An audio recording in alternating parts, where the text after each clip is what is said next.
보혜사 성령에 대한 말씀이었습니다. 예수님께서 그날 밤에 강조하셨던 기도는 다른 게 아니고 예수님의 이름으로 기도해라 라는 거예요. 예수님의 이름으로 기도해라. 요한복음 14장 한번 찾아보겠습니다. 요한복음 14장 13절 14절 요한복음 14장 13절 14절 두 절을 같이 읽겠습니다. 너희가 내 이름으로 무엇을 구하든지 내가 행하리니 이는 아버지로 하여금 아들로 말미암아 영광을 받으시게 하려 함이라. 내 이름으로 무엇이든지 내게 구하면 내가 행하리라. 아멘. 드디어 예수님께서 제자들에게 내 이름으로 기도하라 라는 말씀을 주십니다. 15장 16절을 한 번 더 보겠습니다. 15장 16절 너희가 나를 택한 것이 아니요 내가 너희를 택하여 세웠나니 이는 너희로 가서 열매를 맺게 하고 또 너희 열매가 항상 있게 하여 내 이름으로 아버지께 무엇을 구하든지 다 받게 하려 함이라. 아멘. 넘어가서 16장 23절 24절 요한복음 16장 23절 24절 그날에는 너희가 아무것도 내게 묻지 아니하리라. 내가 진실로 진실로 너희에게 이르노니 너희가 무엇이든지 아버지께 구하는 것을 내 이름으로 주시리라. 지금까지는 너희가 내 이름으로 아무것도 구하지 아니하였으나 구하라 그리하면 받으리니 너희 기쁨이 충만하리라. 충만하리라. 그래서 예수님께서 예수님의 이름으로 기도하라고 드디어 마지막 밤에 말씀을 하세요. 그래서 오늘날 우리는 전부 다 누구의 이름으로 기도합니까? 예수님의 이름으로. 그러니까 기도에 있어서 가장 중요한 것은 예수님 말씀하신 것처럼 첫째는 너희는 이렇게 기도하라. 하늘에 계신 우리 아버지요. 아버지 하나님께 기도하는 것이고 두 번째 중요한 것은 누구의 이름으로? 예수님의 이름으로 기도하는 것. 그리고 세 번째는 우리가 빌바를 알지 못하지만 말할 수 없는 탄식으로 우리를 위하여 기도하시고 우리를 위하여 간구하시는 성령의 도우심을 받아서 하나님 앞에 기도해야 하는 줄 믿습니다. 그래서 예수님께서 이제 마지막 밤에 이 기도에 대한 말씀을 그렇게 많이 하세요. 그리고 베드로에게 큰 소리 빵빵 치는 베드로에게 내가 닭이 2번 울기 전에 3번 나를 부인할 것이다 라고 말씀하시면서 사탄이 너를 밀가부들하고 내게 청구했지만 네 믿음이 떨어지지 않도록 내가 너를 위하여 기도했다. 시험에 들지 않게 깨어있어 기도해라. 1시간만 기도하자 라고 말했지만 베드로는 겟세마네 동산에서도 잠을 쿨쿨 자고 결국은 넘어지고 말았습니다. 그래서 예수님께서 이 기도에 대한 말씀을 주셨어요. 그리고 그날 밤 했던 중요한 두 번째 주제가 이제 보혜사 성령에 대한 말씀인데 요한복음 14장 16절을 보겠습니다. 요한복음 14장 16절 말씀 한 절만 가지겠습니다. 내가 아버지께 구하겠으니 그가 또 다른 보혜사를 너희에게 주사 영원토록 너희와 함께 있게 하리니. 아멘. 하나님께서 우리에게 다른 보혜사를 주시도록 그리고 영원히 우리와 함께 하도록 예수님께서 구하겠다. 그런 말씀을 주십니다. 그래서 예수님께서 하신 말씀은 다른 보혜사라고 말했어요. 이 말은 무슨 뜻이냐? 예수님은 보혜사고 이번에 주님이 가시고 오시는 성령님은 다른 보혜사다. 그래서 다르다라는 말을 썼는데 헬라어로는 다르다라는 말에 이제 대표적으로 두 가지 단어가 있습니다. 하나는 헤테로스라는 헤테로스. 또 서울시청 앞에서 또 무슨 뭐 또 퀴어 축제를 하고 동성애자들 뭐 축제를 한다고 또 시끄럽고 15일에 뭐 또 우리 교단에서는 교단적으로 가서 또 이제 뭐 반대 집회를 한다 뭐 이렇게 공문이 내려오고 막 이러고 있습니다. 그런데 이 헤테로스라는 말은 이성이란 뜻. 동성 그러면 호모 그리고 이성 그러면 헤테로스. 다르다. 달라. 그래서 그렇게 다른 보혜사라는 뜻이 아니고 오늘 여기서 이제 예수님께서 말씀하신 단어는 알로스라는 단어인데 알로스라는 것은 뭐냐면 다르면서 똑같고 똑같으면서 다른 그런 뜻이야. 그러니까 예수님과 성령님은 다른 보혜사다. 같은 보혜사이면서 다른 보혜사이고 다른 보혜사이면서 같은 보혜사다. 이해가 잘 안 되죠? 여러분 지금 의자에 앉아 계시는데 장의자가 뭐 대한민국 가장 좋은 성구사 성의 성구사에서 만들어 온 의자니까 앞에 의자나 뒤에 의자나 뭐 길이도 똑같고 크기도 똑같고 높이도 똑같고 똑같아. 그죠? 그런데 앞에 의자, 뒤에 의자를 보면 같아요? 달라요? 같아요? 달라요. 그게 같으면서 다르고 다르면서 같은 거야. 이해됐어요?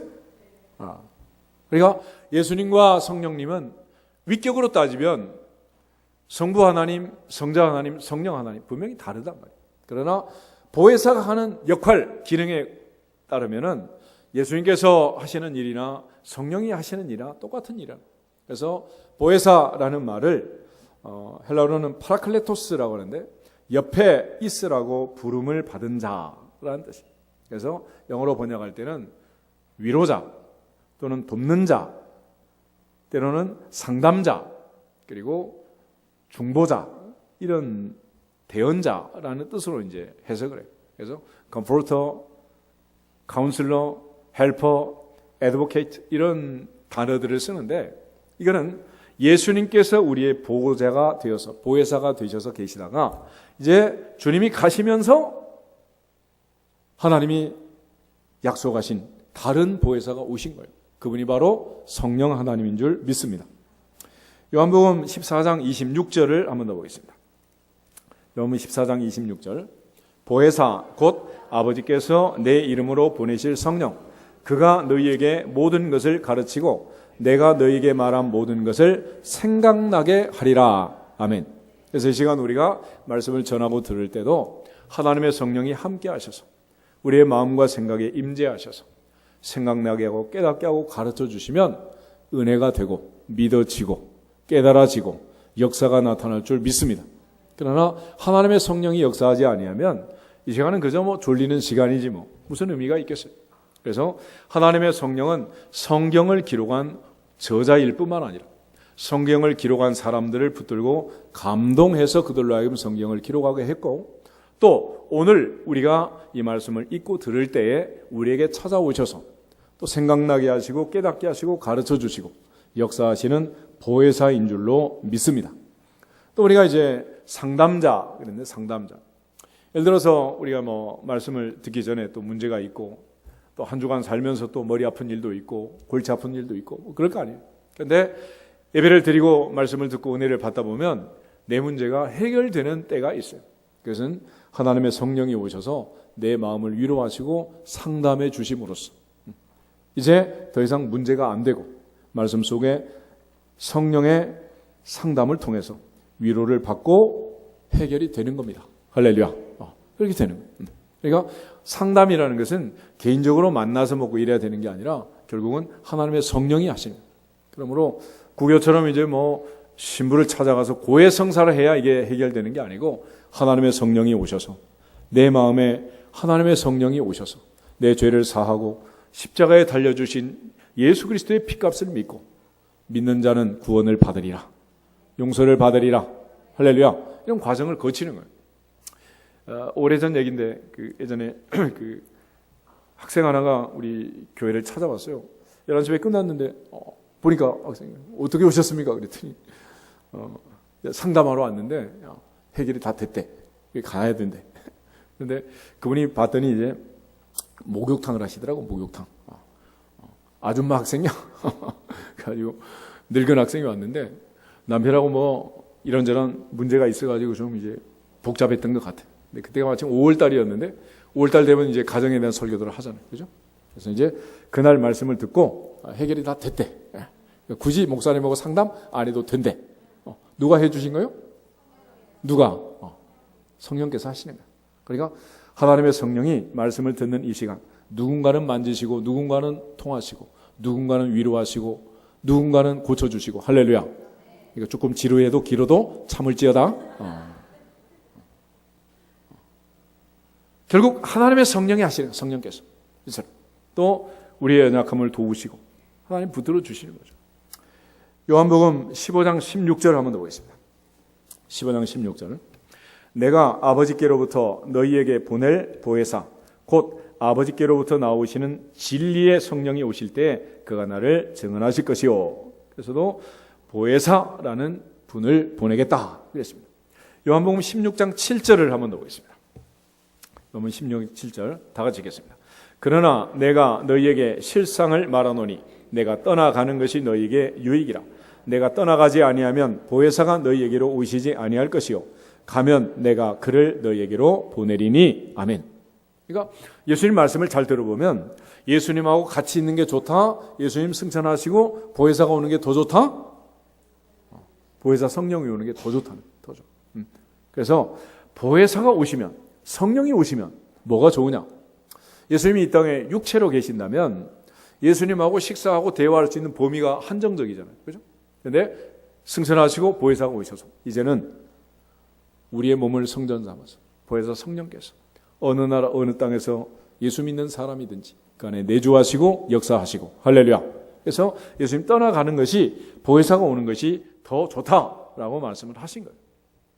그래서 사도 베드로는 예수님께서 이 땅에 계시면서 그 많은 기사와 표적과 능력을 행했는데 예수님께서 어떻게 그런 일을 하셨느냐 하는 비밀의 원천을 고넬료의 집에 가서 설교하면서 밝혀줍니다. 다 같이 사도행전 10장 38절을 보겠습니다. 사도행전 10장 38절 한 절만 보겠습니다.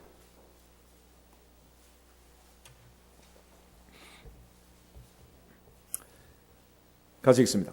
하나님이 나사렛 예수에게 성령과 능력을 기름 붓듯 하셨으며 그가 두루 다니시며 선한 일을 행하시고 마귀에게 눌린 모든 사람을 고치셨으니 이는 하나님이 함께 하셨음이라. 아멘. 예전에는 예수님께서 행하신 많은 기적을 해석할 때 이런 해석을 했어요. 예수님은 인간의 몸을 입고 오셨기 때문에 인성도 있고 하나님의 아들로 태어나셨으니까 신성도 있고, 그래서 예수님이 기적적인 일을 하면 그거는 예수님의 신성이고, 슬퍼하시고 배고프시고 목이 마르다 이럴 때는 인성이고 막 이렇게 해석을 한 거예요.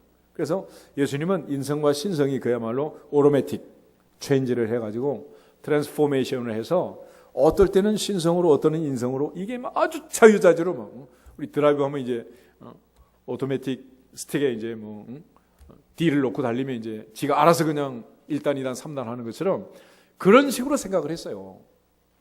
만약에 예수님께서 병을 고치고 무리를 걸어가시고 오병이 기적을 행하신 일이 신성으로 일을 하셨다면, 신성이었고 인성만 가지고 죄성만 가지고 있는 우리는 그런 일을 할 수 있을까요, 없을까요? 있어요, 없어요? 절대 못하는 거야. 그런데 예수님은 뭐라고 말씀했느냐? 요한복음 14장 한번 보겠습니다. 요한복음 14장 11절 12절.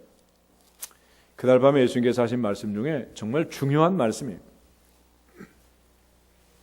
11절 12절, 요한복음 14장 11절 12절 두 절을 보겠습니다. 내가 아버지 안에 거하고 아버지께서 내 안에 계심을 믿으라. 그렇지 못하겠거든 행하는 그 일로 말미암아 나를 믿으라. 내가 진실로 진실로 너에게 이르노니 나를 믿는 자는 내가 하는 일을 그도 할 것이요 또한 그보다 큰 일도 하리니 이는 내가 아버지께로 감이라. 아멘. 예수님 마지막 밤 제자들에게 내가 하는 일을 너희도 하고 더 큰 일도 한다. 어떻게 하느냐? 왜냐하면 내가 아버지께로 가기 때문이다. 그랬어요. 예수님 아버지께로 가면 무슨 일이 있는데요? 예수님 아버지께로 가면 뭐라 그랬어요? 내가 떠나가야 누가 오신다고? 성령이 오신다고. 그래서 내가 가면 보혜사 성령이 너희에게 올 것이고 너희가 성령의 능력과 기름 부음을 받으면 내가 하는 일을 하고 나보다 더 큰 일도 한다 못한다? 한다. 이게 예수님이 그날 밤에 주신 약속이에요. 그러므로 예수님의 공생애는 세례로부터 시작했고 겉으로 볼 때는 세례요한에게 물 세례를 받았지만 예수님은 실제로는 무슨 세례 받았다? 성령 세례를 받은 거예요. 그래서 예수님 마지막에 이제 베드로와 12 사도들에게 얘기를 합니다. 예수님 살아생전에 잠꾸러기 기도도 안 하고 그저 떡만 얻어먹고 좋아가지고 그냥 좌정승 우정승 좌측 우측 자리아톰이나 하고 이런 제자들을 붙들고 예수님께서 승천 전에 마지막으로 말씀을 하세요. 그런 말씀을 뭐라 그래요? 유언이라 그래요. 유언. 예수님 유언하셨는데 누가복음 24장 보겠습니다. 누가복음 24장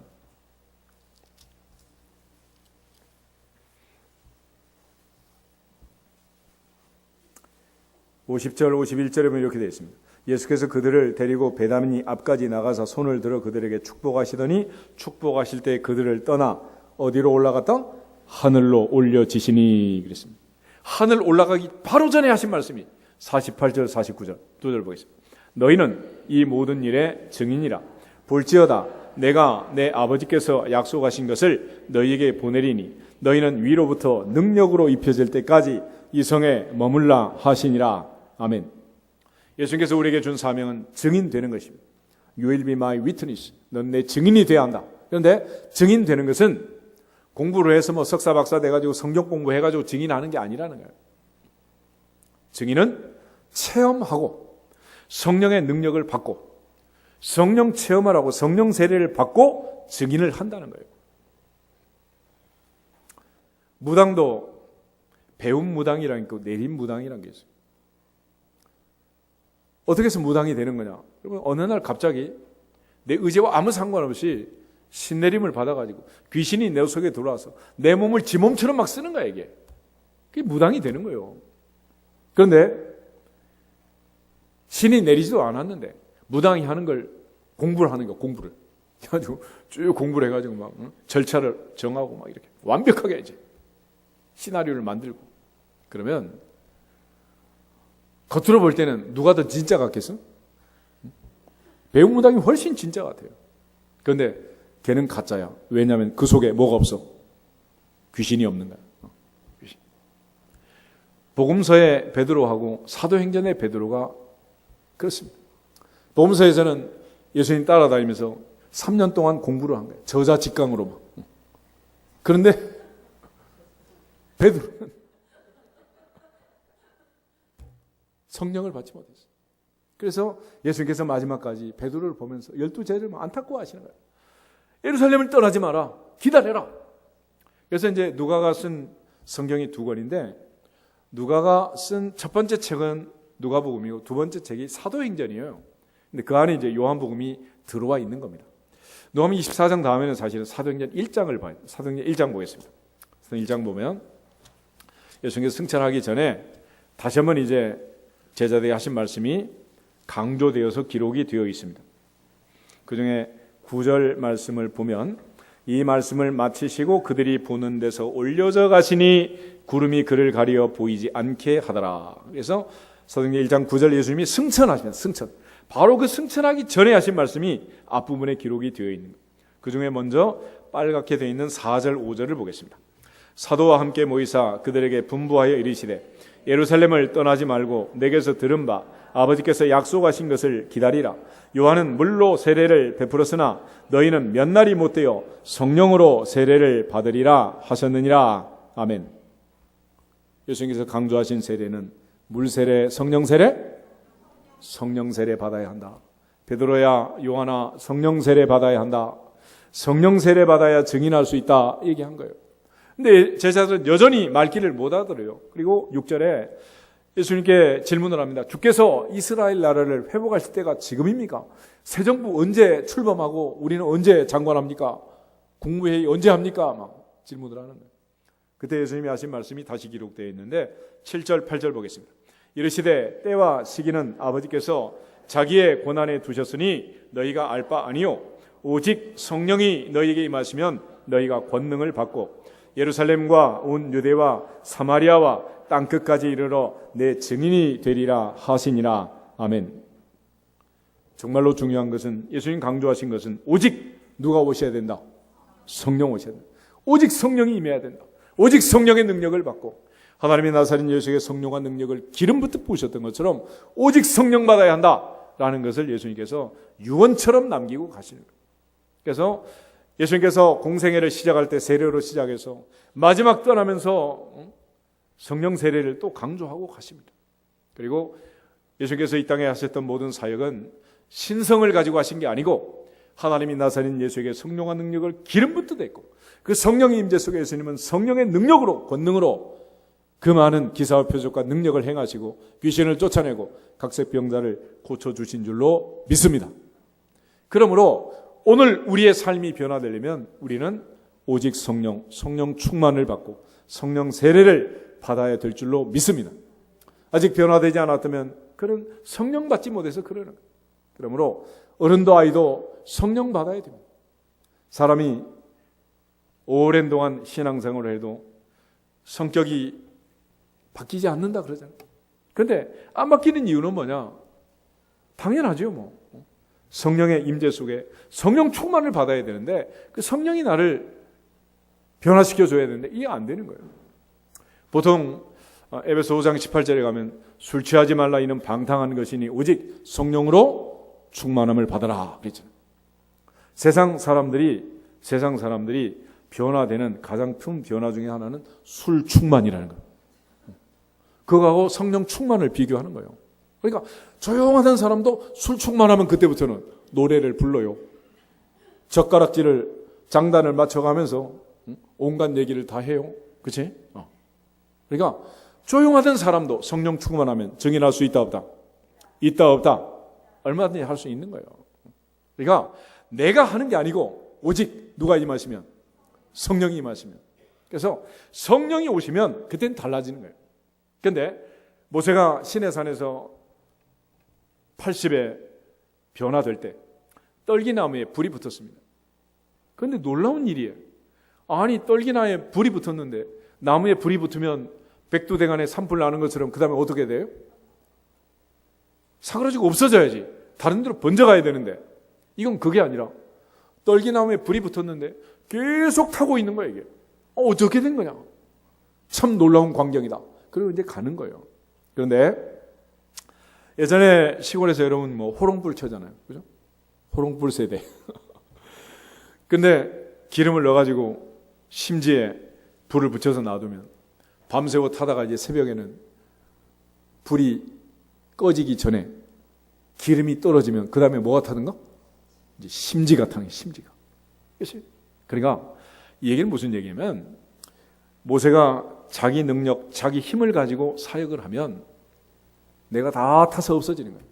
그러나 하나님의 성령의 능력으로 하면 힘들지 않고 지치지 않고 남은 40년 출애굽의 역사를 이룰 수 있느니라. 그래서 우리가 하나님 나라에 일할 때 오늘날도 마찬가지입니다. 먼저 뭐 받아야 된다? 성령 받고 성령의 능력 받고 해야 돼요. 그래서 그 성령의 능력으로 하면 얼마든지 할 수 있어요. 예전에 뭐 어떤 분들 보면 이제 뭐 여전도 해당 1년 하면 목사님 이제 못합니다. 한 해만 더 해서 나 교회 떠납니다. 왜 그래요? 성령 받지 않고 내 몸을 불태우니 이 다 불타 없어지는 거지 뭐. 그래서 성령 충만을 받고 사역을 감당해야지 성령 충만하지 못하고 헌신하면 헌신된다. 다 사그라져 없어지는 거예요. 내 능력으로 내 주제로 1년도 감당이 안 되는 거예요. 나를 불태워서 얼마쯤 사역을 감당할 수가 있겠습니까? 하나님 나라의 일이 평생을 해야 되는 건데. 그러므로 처음 시작부터 성령 세례 받아야 하느니라. 성령 충만 받아야 하느니라. 그러지 않고는 감당이 안 되는 거예요. 부엌에 들어갈 때도 마찬가지. 사도행전 6장을 보면 믿음과 성령과 지가 충만한 사람, 스데반과 빌립과 브로고르와 니가노르와 디몬과 바메나와 안디그이과 니골라 7명 안수 집사를 세우니까 그때 부엌 문제가 해결이 된 거예요. 성령 충만하지 못하고 당번을 하니까 맨날 시끄러운 거지. 하나님 나라의 일이 다 그렇습니다. 엘리야가 갈멜산에서 기도할 때 하늘에서 뭐가 내렸습니까? 불이 내려왔습니다. 불이. 베드로가 오순절에 다락방에서 기도할 때 열흘 동안 오로지 기도에 힘쓰는데 열흘째 되는 오순절에 성령이 임하셨습니다. 어떻게 임했느냐? 태풍 같은 소리가 들려요. 바람 소리가 아주 태풍처럼 들리고 또 하나는 한 사람 한 사람 120명의 머리 위에 오순절에 불이 성령의 불이 떨어졌어요. 불의 혀처럼 갈라지는 것들이 그 위에 임했습니다. 그 결과 베드로는 전혀 다른 사람이 됐어요. 복음서에서는 예수님 기도하자 그러면 잠자는 시간 자리 깔고 눕고 그리고 변화산에서 기도할 때는 자다 깨서 일어나가지고 모세와 엘리야가 보이니까 막 초막셋을 짓고 하나는 주님을 위하여 하나는 모세를 위하여 하나는 엘리야를 위하여. 근데 누가복음 기록을 보면 누가 그렇게 기록해놨어요. 베드로가 자다가 깨가지고 자기가 하는 말이 무슨 말인지 자기도 몰랐더라. 자다 깨서 헛소리 하는 거예요 지금. 그런데 성령 충만, 그 충만을 받아야 변화가 되는 거예요. 그래서 사도행전을 보면 이제 2장에서 성령 충만 받고 베드로가 이제 설교를 시작합니다. 그날 설교할 때 얼마가 변하느냐? 41절에 보면 3,000명이 세례받고 초대교회를 이루게 됩니다. 3장에 가게 되면 은과 금은 내게 없거니와 내게 있는 것으로 내게 주노니 곧 나사렛 예수 그리스도의 이름으로 일어나 걸으라 선포할 때 앉은 병에 일어나는 기적이 일어나게 돼요. 그 베드로 어떻게 된 거냐? 당시 대제사장을 비롯한 모든 사람이 예루살렘 전체가 뒤집어진 거예요. 초등학교도 안 다니던 학문도 없는 범인들이 어떻게 이런 일을 할 수 있단 말이냐? 그래가지고 초동 수사를 한 거예요. 그때 베드로가 한 말이 무엇입니까? 내가 한 게 아니다. 내가 한 게 아니다. 내가 한 게 아니다. 너희가 십자가에 못 박은 나사렛 예수, 그의 이름이 이 사람을 일어나 걷게 하였느니라. 할렐루야. 그래서 술 취한 사람은 아는 거야. 술 취해서 하는 일은 지가 했다, 술이 했다? 성령 충만하고 일을 하게 되면 다 아는 거예요. 내가 한 일이 아니라는 걸. 궁극적으로 내가 하다 보면 힘들어지는 거예요. 오늘부터는 성령 충만해서 이 성령의 충만함으로 감당할 수 있기를 주 이름으로 축복합니다. 그래서 베드로는 이제 사람을 볼 때 어떻게 받느냐? 성령 받은 사람, 못 받은 사람 이렇게 구별을 하는 거예요. 사도행전 8장 한번 보실까요? 사도행전 8장. 스데반이 죽고 빌립이 사마리아에 가서 복음을 전하게 됩니다. 흩어진 사람들이 복음을 전함으로써 사마리아에 정말 놀라운 일들이 벌어져요. 7절에 보면 많은 사람에게 붙었던 더러운 귀신들이 크게 소리지르며 나가고 또 많은 중풍병자와 못 걷는 사람이 나으니 그 성에 큰 기쁨이 있더라. 그리고 마술사 시몬마저 이제 세례를 받고 빌립을 따라다니는데 14절부터 17절을 보겠습니다. 예루살렘에 있는 사도들이 사마리아도 하나님의 말씀을 받았다 함을 듣고 베드로와 요한을 보내매 그들이 내려가서 그들을 위하여 성령 받기를 기도하니 이는 아직 한 사람에게도 성령 내리신 일이 없고 오직 주 예수의 이름으로 세례만 받을 뿐이더라. 이에 두 사도가 그들에게 안수함에 성령을 받는지라. 할렐루야. 그럼 베드로가 어떻게 사마리아에 이 많은 기사와 표적과 능력이 나타났는데 그들이 성령 안 받은 걸 어떻게 알았을까요? 베드로가 어떻게 알았을 것 같아요? 체험적으로 아는 거예요. 체험적으로. 예수님 3년 따라다니면서 지척에서 저자직강 배웠는데 성령 왔어요? 안 왔어요? 오지 않았어요. 그리고 오순절에 오로지 기도할 때 성령이 임했고 그 성령의 능력이 오니까 딴 사람이 된 거예요. 오늘 베드로는 두 가지로 구별을 합니다. 성령 받은 사람, 못 받은 사람. 그걸 보는 거예요. 사도 바울도 역시 마찬가지예요. 다메섹 도상에서 주님 만나죠. 9장에서. 그런데 3일 동안 금식하고 눈이 멀고 아나니아가 안수하자 눈에 비늘이 벗겨지면서 성령의 사람이 됩니다. 그리고 무슨 일이 벌어졌느냐? 바로 그 즉시로 그날부터 예수가 하나님의 아들이라고 복음을 전하기 시작해요. 그 사도 바울에게 있어서는 가말리엘 문화에서 히브리어 성경을 달달 외우고 그 놀라운 일을 했지만은 성령이 오지 않았거든. 근데 아나니아가 와가지고 형제 사울아, 내가 오던 길에서 만나던 예수가 너로 하여금 성령으로 충만하게 한다. 이럴 때 성령 세례를 받고 눈에 비늘이 벗겨지고 성령 충만하게 된 거예요. 베드로는 3년 만에 한 일은 사도 바울은 3일 만에 끝냈습니다. 어떤 사람은 3년 걸릴 수도 있고 어떤 사람은 3일에 끝날 수도 있고 모세는 80년 걸린 거예요. 그렇지만 반드시 성령 세례 받아야 하느니라. 성령 충만해야 하느니라. 성령의 능력을 받아야 하느니라. 그래야 일을 하는 거 아니겠어요? 그래서 사도 바울도 관심은 다른 데 있지 않았습니다. 사도행전 19장 한번 보겠습니다. 사도행전 19장을 보면 에베소에서 12명의 제자들을 만났습니다. 그리고 그들을 만나서 제일 처음 묻는 말이 다른 게 아니었어요. 2절부터 7절을 읽겠습니다. 이르되 너희가 믿을 때 성령을 받았느냐? 이르되 아니라 우리는 성령이 계심도 듣지 못하였노라. 바울이 이르되 그러면 너희가 무슨 세례를 받았느냐? 대답하되 요한의 세례니라. 바울이 이르되 요한이 회개의 세례를 베풀며 백성에게 말하되 내 뒤에 오시는 이를 믿으라 하였으니 이는 곧 예수라 하거늘 그들이 듣고 주 예수의 이름으로 세례를 받으니 바울이 그들에게 안수하며 성령이 그들에게 임하심으로 방언도 하고 예언도 하니 모두 12사람쯤 되니라. 아멘. 바울은 제일 궁금한 게 제자들을 만나면서 뭐 받았느냐? 성령 받았냐? 믿을 때 성령 받았냐? 이게 궁금한 거예요. 그런데 이 사람들 하는 말이 우리는 성령이 있음을 듣지도 못했다. 그럼 뭔 세례 받았느냐? 세례 요한이 베푼 세례 요한의 세례를 받은 거예요. 그래서 세례 요한이 내 뒤에 오시는 이를 믿어라. 이분이 누구냐? 바로 이분이 예수님이다 라고 해가지고 5절을 보시면 그들이 듣고 주 예수의 이름으로 뭘 받았다? 세례 받았다. 드디어 이제 물 세례를 받은 거예요. 그런데 여기서 듣고 받은 건 뭐냐? 믿음은 어디에서 나오고? 들음에서 나오고. 그러니까 복음을 듣고 주 예수를 믿고 세례를 받은 거예요. 그런데 거기서 끝나지 않고 바울이 한 단계 더 나갑니다. 6절. 바울이 그들에게 안수함에 그들이 안수함에 성령이 그들에게 임하심으로. 할렐루야. 그러니까 바울이 강조하는 것은 그냥 세례만 주는 게 아니라 뭐 받아야 한다? 성령 받아요. 성령. 오늘 우리에게 있어서 하나님 나라를 하는 데 있어서 끝까지 마지막까지 힘들지 않고 내 능력이 아니라 성령의 능력과 기름 부심으로 이 일을 감당하기 위해서 날마다 성령 충만해야 하느니라. 오늘도 지금 이 자리에서 성령 받아야 하느니라. 성령 받아야 하느니라. 오직 성령이 너희에게 임하시면 너희가 권능을 받는다. 그 권능이 두나미스, 다이나마이트. 이 어마어마한 힘은 성령의 능력이지 다른 게 아니라는 겁니다. 그러면 성령 어떻게 받는 거냐?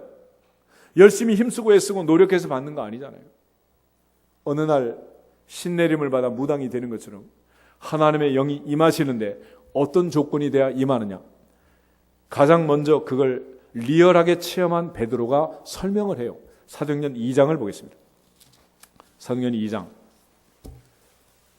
14절부터 베드로가 설교를 하는데 36절에 설교가 끝납니다. 그런즉 이스라엘 온 집은 확실히 알지니 너희가 십자가에 못 박은 이 예수를 하나님이 주와 그리스도가 되게 하셨느니라. 그러자 50일 전에 6월절에 와서 예수를 십자가에 못 박으라고 아우성쳤던 그들이 50일 후에 오순절에 와서 다시 베드로에게 질문을 하는 겁니다. 37절부터 39절을 보겠습니다. 그들이 이 말을 듣고 마음에 찔려 베드로와 다른 사도들에게 물어 이르되 형제들아 우리가 어찌할꼬 하거늘 베드로가 이르되 너희가 회개하여 각각 예수 그리스도의 이름으로 세례를 받고 죄사함을 받으라. 그리하면 성령의 선물을 받으리니 이 약속은 너희와 너희 자녀와 모든 먼 데 사람 곧 주 우리 하나님이 얼마든지 부르시는 자들에게 하신 것이라 하고. 아멘. 구약에서는 기름 부음을 아무에게나 주지 않았습니다. 왕이나 선지자나 제사장에게 기름을 부었고 겉으로는 올리브 기름을 붓지만은 실제로는 성령의 능력을 주신 거예요. 그런데 이제 베드로의 얘기를 들어보니 주 우리 하나님이 얼마든지 부르는 모든 자들은 성령 받을 수 있다 없다? 다 있다는 거예요. 그럼 조건이 뭐냐? 38절 어찌할꼬 그러니까 너희가 뭐해라? 회개해라. 회개. 성령 홀리 스피릿 거룩한 영은 거룩한 그릇에 깨끗한 그릇에 임하느니라. 교사를 보면 그 대각성 운동 이런 게 있습니다. The Great Awakenment. 그래서 무브먼트인데 결국은 우리가 끼어서 큰 회개를 할 때 그때 하나님의 성령이 역사한다. 그래서 한 사람의 인생을 뒤집을 때 바로 회개로 뒤집는 거다. 그럼 베드로가 회개할 게 뭐가 있었느냐? 베드로는 계집종 앞에서도 큰 소리 못 치고 이제 예수님 부인했잖아요. 예수님 앞에서는 큰 소리 땅땅 쳤는데 그리고 3번씩이나 부인했던 그 베드로. 갈릴리 바다에 가서 고기 잡으러 가자 7명 다시 데리고 갈릴리로 컴백시킨 그 베드로 찾아가서 예수님께서 내가 나를 사랑하느냐 물으시고 내 양을 먹이라 말씀하시고 승천하기 전에 성령 받아야 된다 말씀하시고 성령 충만 받은 그 베드로. 성령 받기 전에 열흘 동안 오로지 기도했습니다. 무슨 기도했다는 얘기요? 회개기도. 그래서 크게 회개할 때 예수 그리스도의 이름으로 죄사함을 받고 세례를 받을 때 성령의 능력은 성령은 선물로 받느니라.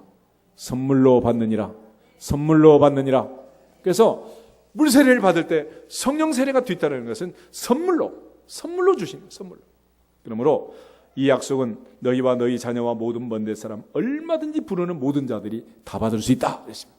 그러므로 회개하고 주 예수 그리스도의 이름을 믿는 자는 구원을 받으리라. 그렇게 세례를 받는 자에게 성령의 능력이 임하느니라. 할렐루야. 그래서 베드로는 세례만 받고 성령 받지 못한 사마리아에 가서 기도해서 성령 받기를 위해서 기도했고, 사도 바울은 에베소의 12제자를 만나 예수님의 이름을 증거하고 예수님으로 세례를 베풀고 끝난 게 아니라 또다시 안수해서 그들에게 성령 받도록, 할렐루야, 기도한 것입니다. 오늘 하나님 앞에 성령 임하기를 기도하면 지금 이 시간 주실 줄로 믿습니다. 그래서 우리가 기도하는 것은 한 가지 주의사항이 있어요. 오직 무엇으로 기도하고, 오직 뭐로 기도하고, 믿음으로 기도하고. 조금 더 뭐 하지 말라? 의심하지 말라 그러죠. 의심하는 자는 마치 바람에 밀려 요동하는 바다 물결 같다. 이런 사람은 아무것도 죽게 없기를 생각지 말라. 마가복음 11장에 무화과 나무 사건이 있잖아요. 예수님께서 하나님을 믿으라 베드로에게 말했습니다. 그러고 나서 너희가 산을 향하여 바다에 던져지라 말하고, 말하는 것이 이을 줄 믿고 의심하지 않으면 그대로 되리라. 너희가 무엇이든지 믿고 구한 것은 받은 줄로 믿으라. 그러면 너희에게 그대로 되리라. 그대로 되리라. 받은 줄로 믿으라. 그러면 그대로 되리라. 아멘. 받을 줄로 믿으라가 아니에요. 그래서 병을 고칠 때도 나은 줄로 믿습니다. 나을 줄로 믿습니다. 그거는 내가 아직 병자라는 거예요. 병자. 나는 아직 병자다. 그러나 나은 줄로 믿습니다. 그러나 나는 건강한 사람이다. 할렐루야. 그래서 믿은 대로 될지어다 그러는 거예요. 오늘 믿음이 얼마나 중요한지. 그러므로 그 믿음으로 예수를 믿으면 부모, 형제, 일가, 친족 모두 다 구원을 받습니다. 그 누구라도 구원을 받습니다. 믿어지시기를 축복합니다. 그런데 우리는 이 믿음의 효력을 잘 안 믿어요. 잘 안 믿어. 마치기 전에 간단한 실험을 한번 하실까? 여러분 시계 찾습니까? 시계 한번 끌려놔봐. 안 찾아? 자기 손에 보면 여기 줄이 있죠? 주름이 있어 없어? 없는 사람이 있나? 있어요? 오른쪽 왼쪽 다 봐. 있어 없어? 그럼 한번 맞춰봐. 맞춰가지고 똑바로 이걸 한번 맞춰봐. 가운데로. 손가락 한번 맞춰봐. 손가락이 길고 짧고 그런가? 거의 비슷한가? 비슷해? 분명해? 그러면 남자는 보통 일을 많이 하고 오른손이 많이 크잖아. 그러니까 남자는 왼손을 들고 여자는 오른손을 들고 한 손만 내려봐. 내려놓고 남자는 왼손을 들고 여자는 오른손을 들고 조용히 눈을 감아. 따라서 하겠습니다. 예수님의 이름으로 손가락이 길어져라. 예수님의 이름으로 손가락은 길어져라. 지금 즉시 길어져라. 더 길어져라. 더 길어져라. 점점 길어져라. 예수 그리스도의 이름으로 명하노니 손가락은 길어져라. 더 길어져라. 점점 길어져라. 지금 즉시 길어져라. 은과 금은 내게 없거니와 내게 있는 것으로 내게 주노니 곧 나사렛 예수 그리스도의 이름으로 손가락은 길어져라. 더 길어져라. 더 길어져라. 길어진 줄 믿습니다. 길어진 줄 믿습니다. 길어진 줄 믿습니다. 예수님의 이름으로 기도합니다. 이제 맞춰봐. 딱 맞춰봐. 맞춰보라니까. 길어졌네, 안 길어졌어? 어떻게 됐어? 길어져서 안 길어졌어? 안 길어진 사람 2명 있을 수 있어요. 그런데 지금 따라한 사람은 다 웬만하면 다 길어졌어요. 그렇지? 큰일 났잖아요. 이제 다시 한번 손 들어. 다시 고쳐줘야지. 다시 눈 감고 1분만이면 1분. 길게 할 것도 없어.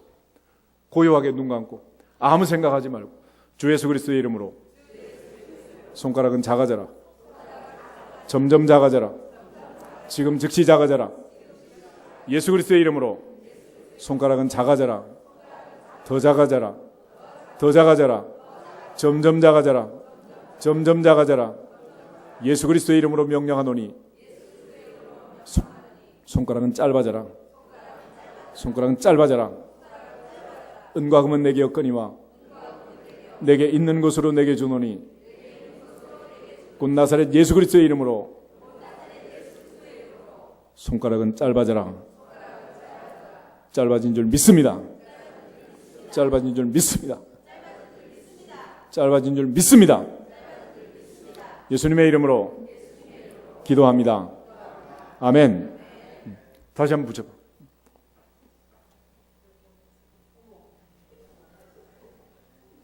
어떻게 됐어?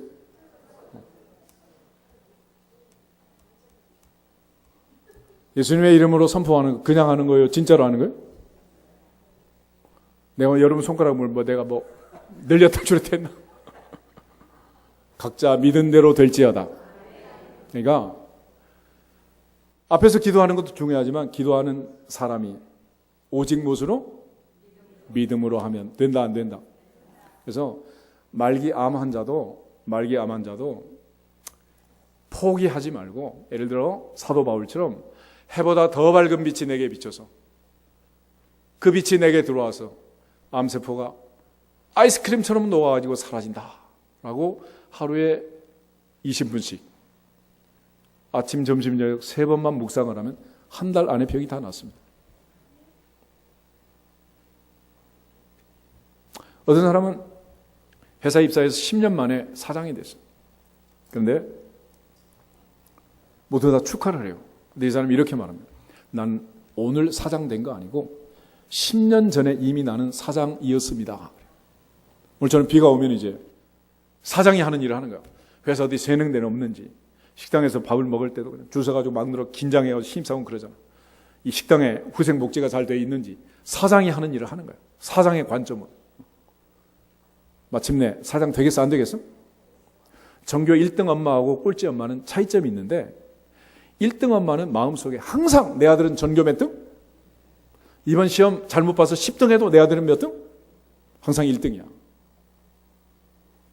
그걸 뭐라 그래요? 오직 믿음. 오직 믿음. 할렐루야. 근데 그 믿음을 갖게 하시는 분이 누구냐? 오직 성령. 할렐루야. 그래서 성령 받지 않으면 믿음은 없는 거예요. 일시적으로 와도 사라지고 마는 거예요. 그러므로 오직 성령 충만함으로 올여름도 승리 또 승리할 수 있기를 주 이름으로 축복합니다. 무엇이라든지 범사에 형통 또 형통하시기를 주 이름으로 축복합니다.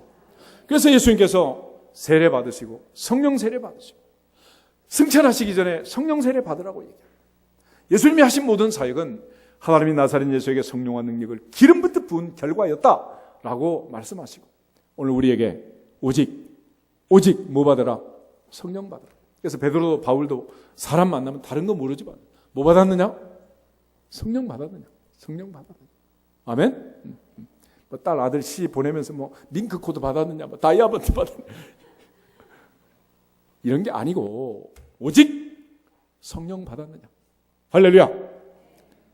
이 믿음으로 인생의 모든 문제를 풀고 영혼까지 건강하고 성경에 약속한 모든 말씀들은 믿는 자 속에서 역사하느니라. 믿는 자 속에 역사하느니라. 그 믿음으로 기적의 주인공이 되기를 주 이름으로 축복합니다. 우리 한번 인사하고 기도하겠습니다. 두려워하지 말고 믿기만 합시다.